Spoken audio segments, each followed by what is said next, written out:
Hello दोस्तों, welcome back to my another video. This is me advocate Sumbal और आज की वीडियो में हम रिवाइज करने वाले एलएलएम फोर्थ सेमेस्टर के पेपर जुडिशियल प्रोसेस के फिफ्थ एंड लास्ट यूनिट को, जो बात करता है judicial process and constitutional amendments की। और इसके बहुत सारे सब टॉपिक्स हम आज रिवाइज करने वाले हैं।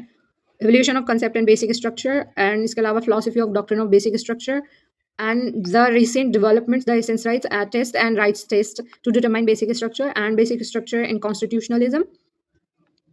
इसके अलावा हम रिवाइज करेंगे role of minority judgements in India. Without further delays let's get started. So yeah first हम बात करेंगे evolution of the concept of basic structure doctrine. Introduction to the basic structure doctrine. The basic structure doctrine is one of the most significant contribution of the Indian judiciary to constitutional law. It limits the power of parliament to amend the constitution under article 368. Now let's talk about the core idea. Parliament amend the constitution but cannot alter its basic structure or essential features. This doctrine ensures a balance between parliamentary supremacy and constitutional supremacy.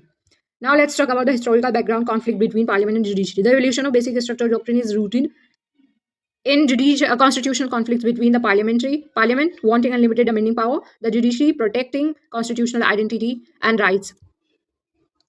यानी basic structure doctrine का मतलब है parliament constitution को amend कर सकती है article 368 के under, but वो कॉन्स्टिट्यूशन के बेसिक स्ट्रक्चर या कोर फीचर्स को डिस्ट्रॉय नहीं कर सकती। सिंपल वर्ड्स में अगर मैं बात करूँ तो सोचो कॉन्स्टिट्यूशन एक बिल्डिंग है, पार्लियामेंट उसमें पेंट चेंज कर सकती है, रूम मॉडिफाई कर सकती है, बट फाउंडेशन यानी नींव नहीं तोड़ सकती। ये फाउंडेशन ही बेसिक स्ट्रक्चर है।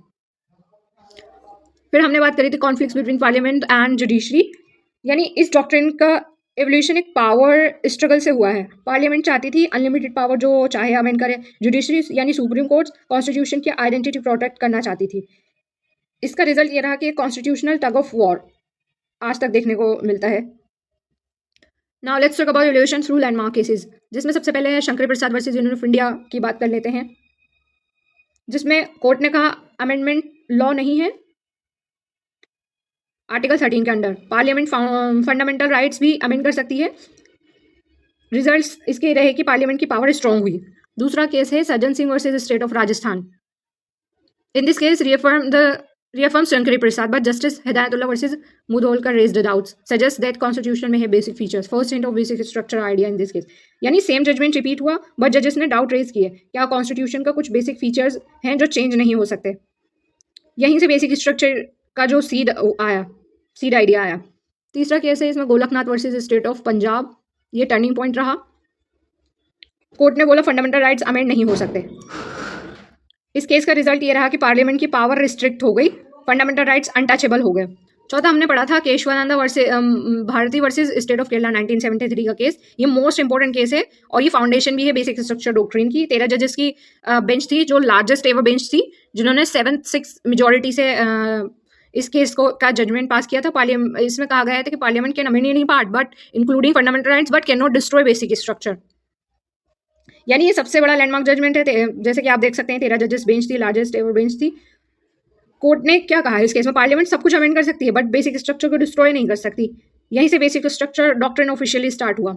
बेसिक स्ट्रक्चर में क्या क्या आता है? Basic structure includes not exhaustive, supremacy of constitution, constitution की supremacy, rule of law, separation of power, judicial review, federalism, secularism, democracy, fundamental rights. ये लिस्ट ओपन एंडेड है, यानी अभी भी इसमें और फीचर्स हैं। फिर उसके बाद हमने पढ़ते हैं हम इंदिरा नेहरू गांधी वर्सेस राजनरेन के केस में क्या दिया गया है। कोर्ट ने बोला फ्री एंड फेयर इलेक्शंस भी बेसिक स्ट्रक्चर का पार्ट है। डेमोक्रेसी और रूल ऑफ लॉ को स्ट्रेंथन किया इस केस में। And then Minerva Mills versus Union of India reinforce basic structure, limited amending power itself a basic structure, balance between fundamental rights and directive principles. And then Vaman Rao versus Union of India introduced directive of perspective applications, यानी इसमें introduce किए गए prospective applications को, मतलब 1973 से पहले के laws valid रहेंगे, उसके बाद वाले बेसिक स्ट्रक्चर टेस्ट पास करेंगे। I R Coelho versus state of Tamil Nadu case में कोर्ट ने बोला 9 शेड्यूल लॉज भी बेसिक स्ट्रक्चर के अगेंस्ट नहीं होने चाहिए। जुडिशियल रिव्यू और स्ट्रॉन्ग हो गया इससे। Now let's talk about the key features of doctrine.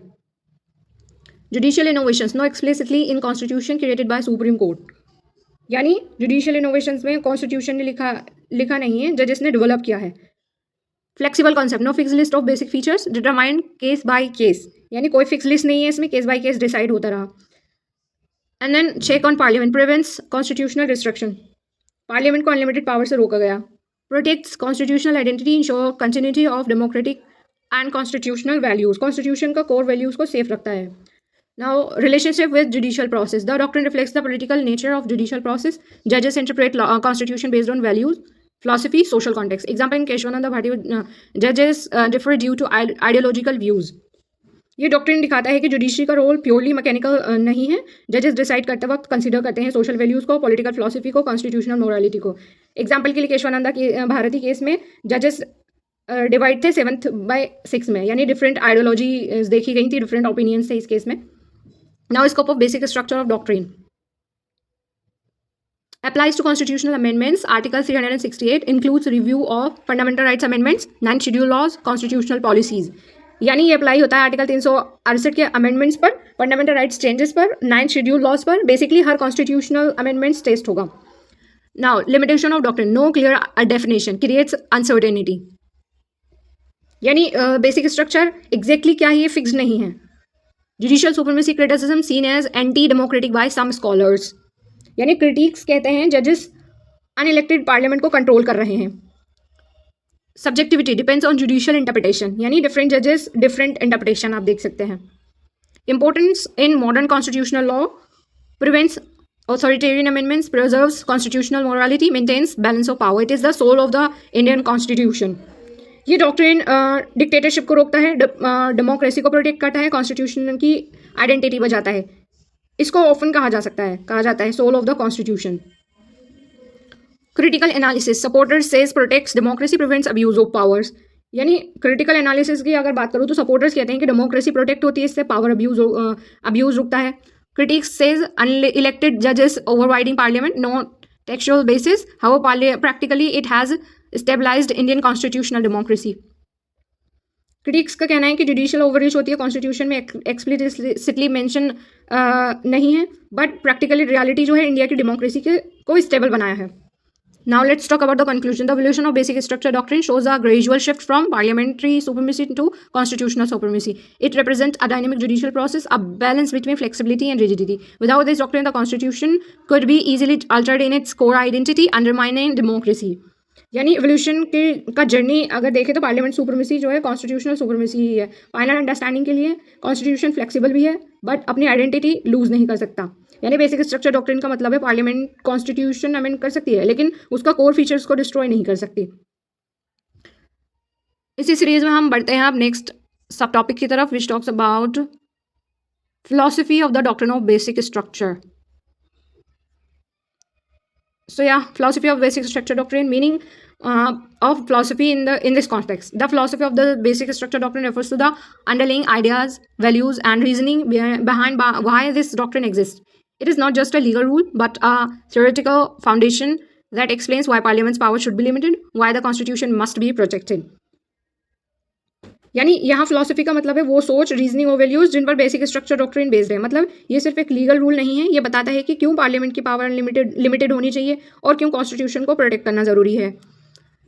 Okay, now move forward to the core philosophical foundation. At its heart, the doctrine is based on the idea that the Constitution is not just a legal document but a living system of value. These values include justice, liberty, equality, rule of law, democracy. Therefore, certain essential features must remain unchanged and permanent. यानी basic structure doctrine का main idea जो है constitution सिर्फ कानूनी document नहीं है बल्कि एक वैल्यू सिस्टम है. इसमें इंपॉर्टेंट वैल्यूज इंक्लूड्स हैं जैसे कि justice, liberty, equality, rule of law, democracy. इसीलिए कुछ फीचर्स परमानेंट होने चाहिए, अनटचेबल होने चाहिए. Now supremacy of the constitution, not parliament. The doctrine is based on the principal that the constitution is supreme, not the parliament. Parliament drives it's power from the constitution, therefore it cannot destroy the source of its own power. This reflects the idea of unlimited government. यानी doctrine का एक important principle constitution supreme है, parliament नहीं. यानी parliament को power constitution देता है, तो पार्लियामेंट अपनी पावर के सोर्स को डिस्ट्रॉय नहीं कर सकता. यह आइडिया लिमिटेड गवर्नमेंट को रिफ्लेक्ट करता है. Theory of limited amending power. The philosophy rejects the idea of absolute power. It is based on power must be limited to prevent misuse. In Keshwananda Bharati versus State of Kerala, the court held amendment power is wide but not unlimited. This ensures a controlled constitutional change. Philosophy कहती है कि power unlimited नहीं होनी चाहिए। क्यों? क्योंकि unlimited power से misuse का रिस्क बढ़ता है। केशवानंद भारती केस में कोर्ट ने बोला है कि अमेंडमेंट पावर वाइड है बट अनलिमिटेड नहीं है, इससे कंट्रोल्ड चेंज पॉसिबल होता है। Protection of constitutional identity, every constitution has a core identity और basic framework. The philosophy is that if this identity is destroyed, the constitutional itself will lose its meaning. For example, if democracy is removed, constitution becomes authoritarian. If judicial review is removed, no check on power. So the doctrine preserves the identity of the constitution. यानी हर constitution की एक identity होती है। Philosophy कहती है कि अगर ये आइडेंटिटी डिस्ट्रॉय हो गई, कॉन्स्टिट्यूशन का मतलब खत्म हो गया।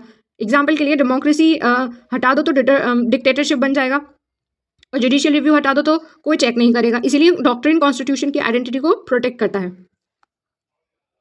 Okay then, balance between rigidity and flexibility. The doctrine tries to maintain a balanced flexibility. Constitution can be amended as society changes. Rigidity, core values cannot be changed. This creates a dynamic but stable constitution. यानी doctrine का balance create करता है। Doctrine एक balance create करता है। Flexibility यानी constitution amend हो सकता है, टाइम के साथ चेंज हो सकता है। रिजिडिटी यानी कोर वैल्यूज चेंज नहीं हो सकती। रिजल्ट्स में आप देख सकते हैं कि डायनेमिक भी है और स्टेबल कॉन्स्टिट्यूशन भी आप देख सकते हैं। Rule of law and anti arbitrariness. The philosophy supports the idea that no authority should have arbitrary or unlimited power. Parliament cannot act arbitrarily. All actions must follow constitutional principles. This strengthens the rule of law. यानी philosophy कहती है कि किसी के पास arbitrary power नहीं होनी चाहिए, parliament भी अनलिमिटेड नहीं है, हर एक्शन कॉन्स्टिट्यूशन के अकॉर्डिंग होना चाहिए, इससे रूल ऑफ लॉ स्ट्रॉन्ग होता है। Protection of democracy. The doctrine ensures that democratic structure cannot be destroyed by majority power. Even if parliament has majority, it cannot remove elections and judicial review destroy fundamental rights. This protects substantive democracy, not just procedural democracy. यानी democracy protection की बात करूँ तो doctrine ensure करता है कि majority भी constitution को डिस्ट्रॉय नहीं कर सकती। पार्लियामेंट चाहे मेजोरिटी में हो, इलेक्शंस खत्म नहीं कर सकती, फंडामेंटल राइट्स रिमूव नहीं कर सकती, जुडिशियल रिव्यू खत्म नहीं कर सकती। ये रियल डेमोक्रेसी यानी सब्सटेंटिव डेमोक्रेसी को प्रोटेक्ट करता है। Judicial review as a philosophical pillar. The doctrine is closely linked with judicial review. Courts act as guardian of the constitution. They ensure that amendments do not violate basic structure. This reflects the idea of checks and balances. यानी judicial review का role जो है doctrine closely linked है। Judicial review से courts constitution के guardian automatically बन जाता है। वो चेक करता है कि अमेंडमेंट वेल्ड है या नहीं। ये सिस्टम चेक्स एंड बैलेंसेस को मेंटेन रखता है। Natural law influence. Philosophically, the doctrine is influenced by natural law theory, meaning there are certain higher principles, justice, fairness. These cannot be violated even by law. So, constitution is guided by moral values, not just legal rules. यानी philosophically natural law theory से inspired है। मतलब कुछ लोग कुछ higher principles होते हैं जैसे जस्टिस, फेयरनेस, इनको लॉ भी वॉयलेट नहीं कर सकता। कॉन्स्टिट्यूशन सिर्फ रूल्स नहीं, मोरल वैल्यूज पर बेस्ड है। Anti-majoritarian principles. The doctrine protects against majoritarian tyranny. Even if majority supports something, if it cannot destroy minority rights, change basic democratic structure, this ensures inclusive constitutionalism. तो anti majoritarian principles में doctrine जो है majority के misuse को रोकता है। Even if majority support करे, minority rights destroy नहीं कर सकते, बेसिक स्ट्रक्चर चेंज नहीं कर सकते। ये इंक्लूसिव डेमोक्रेसी इंश्योर करता है। Living constitution theory. The doctrine reflects the idea that constitution is a living document. It evolves with time, but its core values remain constant. This allows progress without destruction. यानी living constitution theory के according constitution को एक living document माना गया है। Time के साथ साथ इवॉल्व होता रहता है ये, लेकिन कोर वैल्यूज सेम रहती हैं। इससे प्रोग्रेस भी होती रहती है और स्टेबिलिटी भी रहती है। Criticism of the philosophy. Critics argue it gives too much power to judges. It is not written in the constitution. It is undemocratic. Judges, parliament. Supporters argue it protects democracy, prevents abuse of power, maintains constitutional stability. यानी critics कहते हैं कि जजेस को ज़्यादा power मिल गई है, constitution में लिखा हुआ नहीं है ये चीज़, और अनडेमोक्रेटिक भी है, यानी अनइलेक्टेड जजेस होते हैं और पार्लियामेंट में जबकि आप देख सकते हैं कि सारे मेंबर्स इलेक्टेड होते हैं। और सपोर्टर्स का कहना है कि डेमोक्रेसी को प्रोटेक्ट करता है, ये पावर अब्यूज़ रोकता है, स्टेबिलिटी मेंटेन करता है। यानी प्रैक्टिकल व्यू अगर देखें तो ये डॉक्ट्रिन इंडिया को कॉन्स्टिट्यूशनल क्राइसिस से बचाता है। Now let's talk about the conclusion. The philosophy of the basic structure doctrine is based on the idea that the constitution is supreme, its core values are inviolable, and all powers, including parliament, must operate within its limits. It ensures stability plus change, power plus accountability, democracy plus constitutionalism. Thus, it acts as the guardian of India's constitutional identity. यानी philosophy का main idea जो है constitution supreme है, उसका core values permanent है और parliament भी उन लिमिट्स के अंदर ही काम करेगी। ये इंश्योर करता है कि स्टेबिलिटी भी रहे, चेंज भी होता रहे, पावर भी रहे, अकाउंटेबिलिटी भी रहे, डेमोक्रेसी भी मेंटेन है और कॉन्स्टिट्यूशनलिज्म भी। इसीलिए बेसिक स्ट्रक्चर डॉक्ट्रिन को गार्जियन ऑफ कॉन्स्टिट्यूशनल आइडेंटिटी दी गई है। यानी बेसिक स्ट्रक्चर डॉक्ट्रिन की फिलॉसफी ये है कि कॉन्स्टिट्यूशन के कोर वैल्यूज को प्रोटेक्ट करते हुए पार्लियामेंट की पावर को लिमिटेड रखा जाए। इसी सीरीज में हम बढ़ेंगे आगे, रिवाइज करेंगे हम अगला हमारा सब topic which is the recent developments, the essence of rights test and rights test to determine basic structure. Okay, without further delays, let's get started. So yeah, recent developments. In recent years, the Supreme Court was refined the basic structure doctrine by developing new approaches to identify whether a constitutional amendment violates basic structure. Two important modern approaches are essence of rights test. These tests focus mainly fundamental rights and their protection. यानी पहले क्या problem थी, courts ने Kesavananda Bhati case में बोल दिया था कि बेसिक स्ट्रक्चर को डिस्ट्रॉय नहीं किया जा सकता, लेकिन एक कंफ्यूजन रह गया, कैसे पता चले कि बेसिक स्ट्रक्चर वायलेट हुआ है या नहीं है। इस प्रॉब्लम को सॉल्व करने के लिए सुप्रीम कोर्ट ने नए टेस्ट डेवलप किए हैं, जिसमें सबसे पहले आप देख सकते हैं सेंस ऑफ राइट्स टेस्ट, दूसरा राइट्स टेस्ट। दोनों का फोकस होता है कि फंडामेंटल राइट्स को प्रोटेक्ट करना। Okay, then background of development. Earlier in Keshwananda Bharti versus State of Kerala 1973, the court said that later cases like Minerva Mills versus Union of India and IR Coelho versus State of Tamil Nadu refined this idea. Especially in IR Coelho, the courts emphasized rights-based scrutiny of amendments. यानी बाद के cases में courts ने clarity दी। Minerva mills में जैसे balance of rights important कहे गए, IR Coelho में 9th शेड्यूल भी रिव्यू होगा कहा गया है। यहाँ से आइडिया आया राइट्स को डीपली एनालाइज करना पड़ेगा, सिर्फ सरफेस पर नहीं। Now let's talk about the essence of rights test. Meaning, this test asks, does the amendment destroy the core or essence of a fundamental rights? Not every change is invalid. Only those change which damage the core identity of a right are unconstitutional. Key idea: every fundamental right has a surface level outer aspects, a core or essence basic content. Parliament can modify the outer aspects but cannot destroy the essence. Example for understanding: Parliament may impose reasonable restrictions on freedom of speech, but if it completely removes free speech, it violates basic structure. Because freedom of speech is part of democracy, which is a basic feature. Judicial support. This idea is strongly reflected in Minerva Mills versus Union of India and IR Coelho versus State of Tamil Nadu. यानी court ये check करता है कि क्या amendment ने किसी fundamental rights का core essence destroy कर दिया या नहीं। यानी हर राइट के दो पार्ट्स होते हैं, एक आउटर लेयर यानी सरफेस लेवल और दूसरा कोर एसेंस यानी रियल आइडेंटिटी। पार्लियामेंट क्या कर सकती है कि आउटर लेयर चेंज कर सकती है और क्या नहीं कर सकती, वो कोर को डिस्ट्रॉय नहीं कर सकती। यानी फ्रीडम ऑफ स्पीच पर रीजनेबल रिस्ट्रिक्शन लगा सकते हैं, लेकिन अगर पूरा स्पीच का राइट ही हटा दिया तो ये अनकॉन्स्टिट्यूशनल हो जाएगा, राइट्स का वायलेशन हो जाएगा। Now let's talk about the rights test. Meaning this test examines whether a constitutional amendment violates fundamental rights in such a way that it damages the basic structure. Key principle: fundamental rights are not just individual rights, they are part of the basic structure of constitution. Therefore, if an amendment seriously damages fundamental rights, it may be struck down as violating basic structure. Focus on the test. The court checks nature of the light affected, extent of damage, impact on constitutional values, democracy, liberty, equality. यानी ये test पूछता है क्या amendment fundamental rights को इतना damage कर रहा है कि बेसिक स्ट्रक्चर अफेक्ट हो रहा है। डिफरेंस समझिए, एसेंस टेस्ट एक स्पेसिफिक राइट का कोर चेक करता है, जबकि राइट्स टेस्ट ओवरऑल इम्पैक्ट देखता है। कोर्ट क्या चेक करता है, कौन सा राइट अफेक्ट हुआ, कितना डैमेज हुआ, उसका इम्पैक्ट डेमोक्रेसी, लिबर्टी, इक्वालिटी पर क्या रहा। एग्जाम्पल के लिए, अगर एक अमेंडमेंट यानी मल्टीपल राइट्स को वीकन करे और डेमोक्रेसी को इनडायरेक्टली डैमेज करे तो वो अनकॉन्स्टिट्यूशनल होगा। इसमें हम एक इंपॉर्टेंट केस देख ले रहे हैं, in IR Coelho versus state of Tamil Nadu. Supreme Court held even laws in the 9th schedule are subjected to basic structure if they violate fundamental rights which form part of basic structure invalid, this clearly establish the rights test. यानी इस केस में 9th schedule laws भी safe नहीं है, अगर वो fundamental rights violate करे तो उसे स्ट्राइक डाउन किया जा सकता है। ये क्लियरली राइट्स टेस्ट को एस्टैब्लिश करता है। Now let's talk about the difference between the two test. First, essence of rights test का जो फोकस है एक राइट का कोर, और राइट्स टेस्ट का ओवरऑल इम्पैक्ट देखा जा सकता है, ओवरऑल राइट्स इम्पैक्ट होंगे।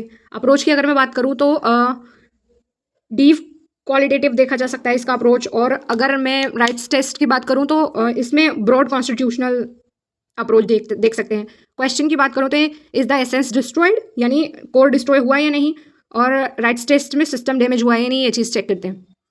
Importance of these rights. These developments make basic structure doctrine more practical and applicable, strengthen protection of fundamental rights, expand the scope of judicial review.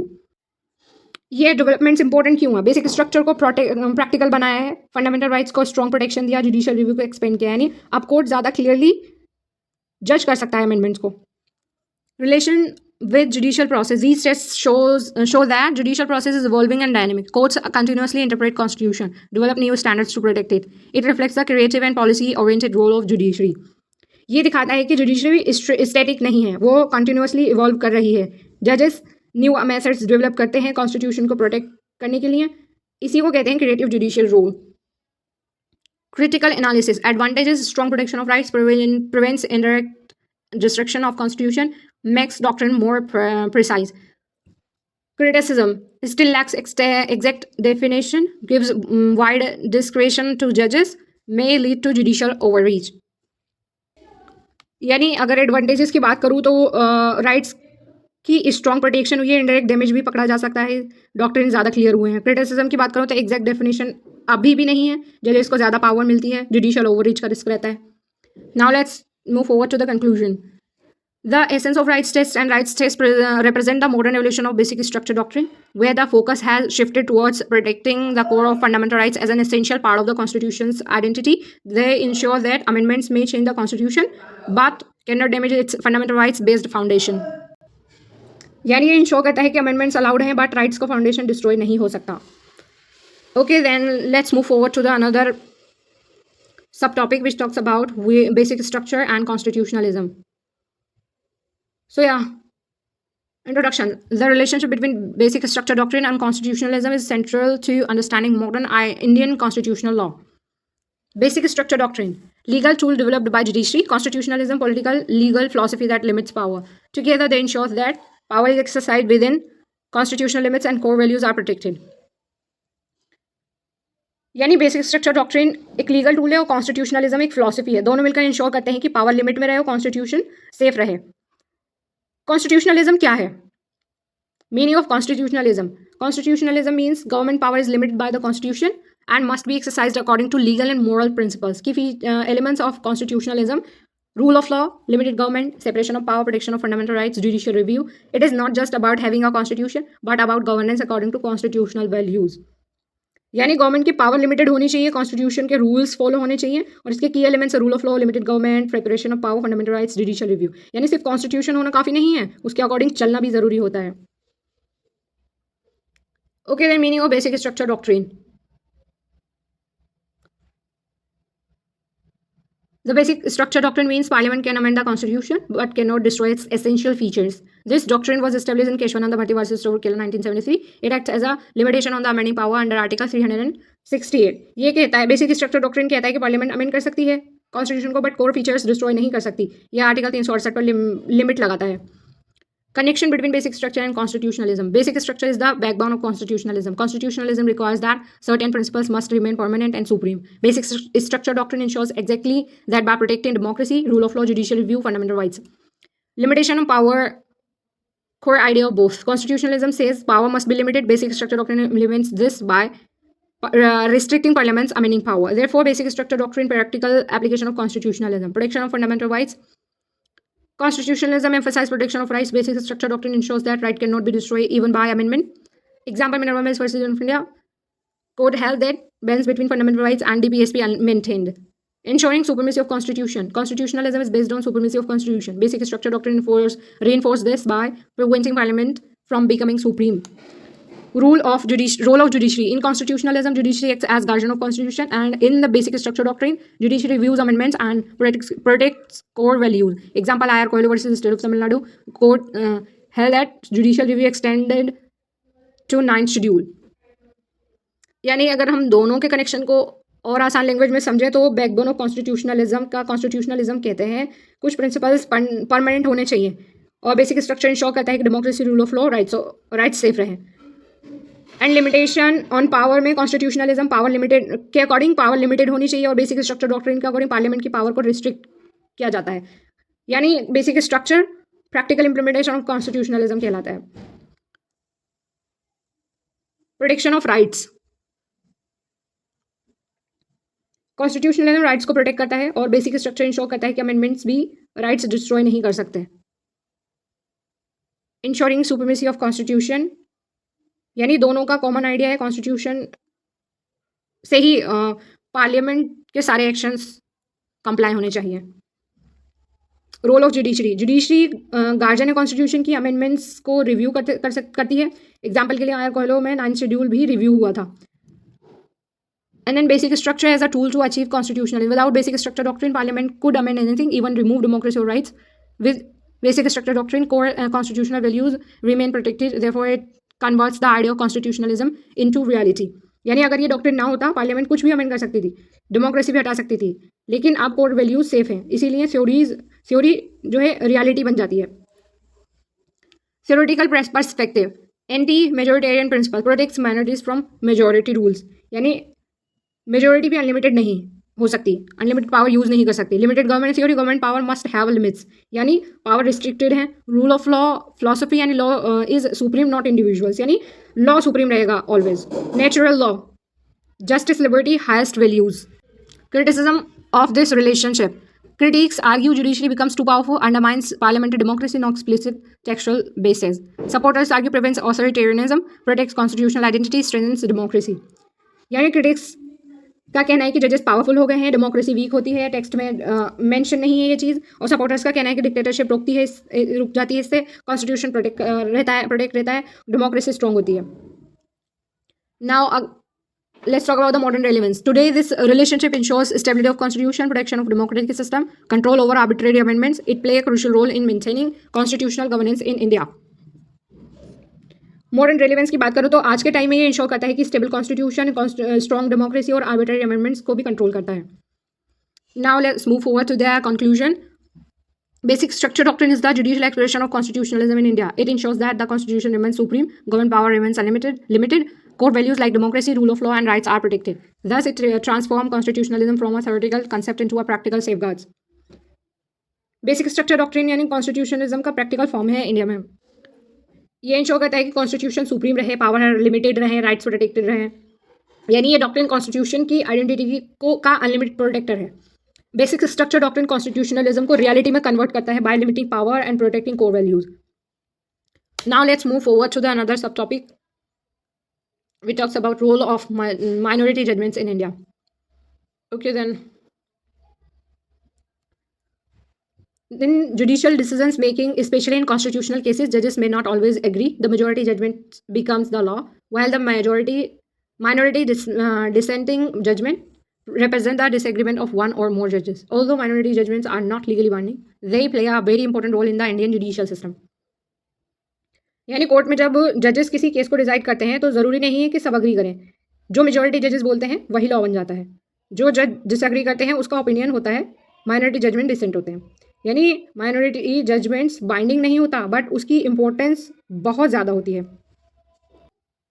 Meaning of minority judgement.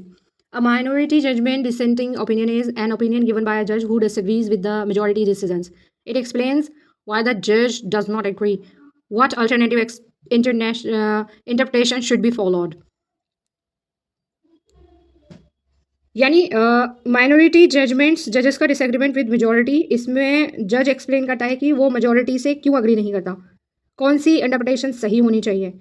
ये एक तरह से alternative legal vision होता है। Importance of minority judgments in India. First source of future law. Many minority judgments later become the law of the land. Example in A.K. Gopalan versus State of Madras, early narrow interpretation of fundamental rights. Later change in Maneka Gandhi versus Union of India, adopted broader interpretation. Decent house law evolves over time. यानी future law के sources भी होते हैं। आज का decent कल का law बन जाता है। एग्जाम्पल के लिए मैंने इसमें एक केस पढ़ा, A.K. गोपालन वर्सेस स्टेट ऑफ मद्रास वाला। इस केस में नैरो रिव्यू ऑफ राइट्स देखे जा सकते हैं। बाद में मेनका गांधी केस में ब्रॉड इंटरप्रिटेशन अडॉप्ट हुई है। डिसेंट लॉ को इवॉल्व करता है।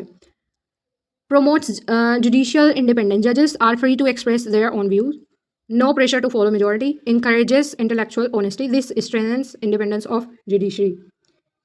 यानी जुडिशियल इंडिपेंडेंस को स्ट्रॉन्ग करता है। जजेस फ्री होते हैं अपनी थिंकिंग एक्सप्रेस करने के लिए, मेजॉरिटी के प्रेशर में आने की ज़रूरत नहीं होती है। इसका रिजल्ट ये रहता है कि जुडिशियल इंडिपेंडेंट और ऑनेस्ट बनती है। Ensures transparency in judicial process. Minority opinions shows different perspectives, reasoning behind disagreements. This makes judicial decisions more open and accountable. यानी ये ट्रांसपेरेंसी बढ़ाता है। माइनॉरिटी ओपिनियन दिखाता है कि डिफरेंट व्यू पॉइंट्स, डिसीजन के पीछे रीजनिंग, इससे जुडिशियल प्रोसेस ओपन और अकाउंटेबल बनता है। Acts as a check on majority. Majority decisions may sometimes be influenced by political or social pressure. Minority judgment act as a warning or question. Highlights possible errors. यानी कभी कभी majority decisions गलत हो सकते हैं, pressure में हो सकते हैं, तो माइनॉरिटी जजमेंट्स वार्निंग देता है, पॉसिबल मिस्टेक्स हाईलाइट करता है। Protect constitutional value, sometimes recent protects fundamental rights, liberty, democracy. Example के लिए एडीएम जबलपुर वर्सेस शिवकांत शुक्ला और justice HR खन्ना's recent defendant right to life and liberty later accepted as a correct position. यानी dissent कभी कभी liberty, fundamental rights, democracy को defend करता है। ADM Jabalpur case में इमरजेंसी टाइम में जस्टिस HR खन्ना ने डिसेंट किया, बोला राइट टू लाइफ इंपॉर्टेंट थे, लेटर उनके डिसेंट ही करेक्ट माना गया। Helps in legal development and debate. Minority judgments encourage academic discussion, provide alternative legal reasoning, they enrich constitutional jurisprudence. यानी लीगल डेवलपमेंट और डिबेट को बूस्ट करता है। माइनॉरिटी जजमेंट स्कॉलर्स और स्टूडेंट्स के लिए इंपॉर्टेंट होता है, न्यू आइडियाज इंट्रोड्यूस करता है, लॉ रिचर और डीपर बनता है इससे। Reflect changing social values. Our dissent today में reflect progressive thinking, future social values, law evolves by accepting such ideas later. यानी चेंजिंग सोसाइटी को रिफ्लेक्ट करता है। डिसेंट अक्सर प्रोग्रेसिव थिंकिंग दिखाता है, फ्यूचर वैल्यूज को प्रेजेंट करता है। अगर आज रिजेक्ट हुआ आइडिया तो कल एक्सेप्ट भी हो सकता है। Okay, then famous minority judgments in India. First, ADM Jabbalpur versus Shivkant Shukla. Justice HR Khanna's decision supported fundamental rights during emergency. यानी ADM जबलपुर केस में जस्टिस HR खन्ना का जो लिबर्टी को डिफेंड किया था, बाद में उनका व्यू एक्सेप्ट हुआ। दूसरा, केशवानंदा भट्टी स्टेट ऑफ केरला में 7-6 का जो क्लोज जजमेंट था, वो माइनॉरिटी ने पार्लियामेंट को अनलिमिटेड पावर देने की बात की एंड जजमेंट के बीच सीरियस डिसएग्रीमेंट देखा गया। तीसरा, Kharak Singh versus state of Uttar Pradesh, जिसमें माइनॉरिटी ने राइट टू प्राइवेसी को रिकॉग्नाइज किया, बाद में प्राइवेसी फंडामेंटल राइट्स बन गया। Role in judicial process. Minority judgment show that judicial process is not mechanical, it involves interpretation, values, ideology. They highlight the political nature of judicial decision making. यानी minority judgments दिखाते हैं कि judiciary mechanical machine नहीं है, ये involve करते ही interpretation, values, ideology. इसीलिए कहते हैं जुडिशियल प्रोसेस थोड़ा पॉलिटिकल भी होता है, वो वैल्यू बेस्ड है। Limitations of minority judgment, not legally binding, may create confusion in law, sometimes ignored for long periods. यानी लिमिटेशंस की बात करो तो ये बाइंडिंग नहीं होते, कन्फ्यूजन क्रिएट कर सकते हैं, कभी कभी इग्नोर भी हो जाते हैं। इमीडिएट इम्पैक्ट कम होता है, बट लॉन्ग टर्म इम्पैक्ट बड़ा होता है इनका। क्रिटिकल एनालिसिस की बात करूँ तो एडवांटेजेस में प्रोग्रेसिव लॉ डेवलप होता है, डेमोक्रेसी स्ट्रांग होती है, इससे राइट्स प्रोटेक्ट होते हैं। एंड डिसएडवांटेजेस की बात करूँ तो मैं लीगल सर्टेनिटी कम हो सकती है, क्लैरिटी डिले होती है, लेकिन लॉन्ग टर्म में फ़ायदा ज़्यादा होता है इससे। Now let's move forward to the conclusion. Minority judgments, though not binding, are an essential part of Indian judicial process. They promote judicial independence, act as a check on majority decisions, contribute to the evolution of constitutional law. Many decisions of today become the constitutional principles of tomorrow.